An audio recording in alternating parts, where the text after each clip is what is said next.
video ini, kami akan membahas mengenai prinsip-prinsip bimbingan konseling.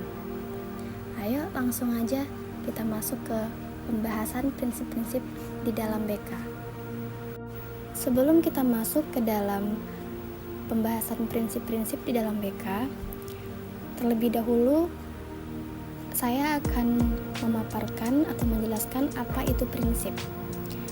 Prinsip berasal dari kata prinsipra, yang berarti permulaan dengan suatu cara tertentu melahirkan hal lain. Prinsip dalam BK hasil pemanduan kajian teoritik dan praktik sebagai pedoman aturan yang diikuti dalam layanan BK. Apa fungsi prinsip di dalam BK? Yaitu yang pertama, landasan bagi pelaksanaan layanan BK, dan yang kedua, untuk mengarahkan fungsi layanan agar terstruktur. Selanjutnya, macam-macam prinsip BK. Prinsip di dalam BK terbagi dua. Yang pertama, prinsip BK secara umum, dan yang kedua, prinsip BK secara khusus. Mari kita bahas prinsip BK secara umum. Prinsip BK secara umum terbagi dalam beberapa poin. Yang pertama, kaitan dengan sikap dan tingkah laku individu. Yang kedua, perbedaan individual. Yang ketiga, penanganan masalah yang lebih kompleks. Yang keempat, identifikasi kebutuhan individu.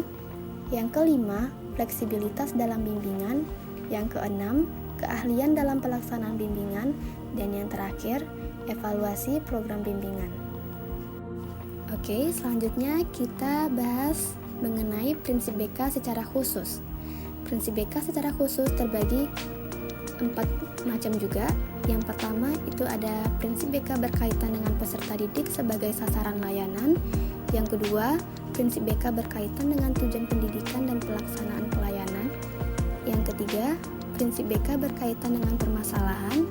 Dan yang keempat, prinsip BK berkaitan dengan pengorganisasian.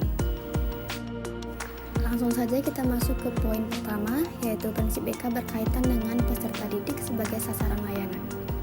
Sasaran BK adalah individu maupun kelompok yang bervariasi dengan fokus utama, yaitu perkembangan, sikap, dan tingkah laku. Prinsip-prinsip BK yang pertama, inklusif. Kedua, fokus pada kepribadian. Ketiga, pengenalan individu. Keempat, pertimbangan perkembangan individu. Dan yang kelima, pemahaman perbedaan individu. Poin kedua yaitu prinsip BK berkaitan dengan tujuan pendidikan dan pelaksanaan pelayanan. Pelayanan BK sebaiknya dimulai dengan memahami tujuan layanan, pelaksanaan oleh ahli profesional secara terprogram dan berkesinambungan. Prinsip-prinsip BK yang pertama, kemandirian individu. Kedua, keputusan mandiri. Yang ketiga, kerjasama. Yang keempat, kolaborasi guru dan konselor. Dan yang kelima, evaluasi layanan. Baik, poin ketiga yaitu prinsip BK berkaitan dengan permasalahan. Faktor yang mempengaruhi permasalahan dapat berupa positif dan juga negatif. Perkembangan individu dipengaruhi faktor tersebut. Faktor negatif dapat menjadi hambatan dalam kehidupan individu. Prinsip-prinsip BK yang pertama, pengaruh mental dan fisik, dan yang kedua, faktor sosial, ekonomi, dan budaya. Masuk ke poin terakhir yaitu prinsip BK berkaitan dengan pengorganisasian. Sekolah adalah organisasi formal yang memiliki tujuan pendidikan nasional. BK merupakan bagian dari organisasi sekolah yang harus memiliki struktur yang jelas. Prinsip-prinsip BK yang berkaitan dengan pengorganisasian yaitu yang pertama, tujuan yang jelas. Yang kedua, skala hierarki. Yang ketiga, kesatuan perintah. Yang keempat, pendelegasian wewenang. Yang kelima, pertanggungjawaban. Yang keenam, pembagian pekerjaan. Yang ketujuh, rentang pengadilan. Yang kedelapan, prinsip fungsional. Yang kesembilan, pemisah tanggung jawab.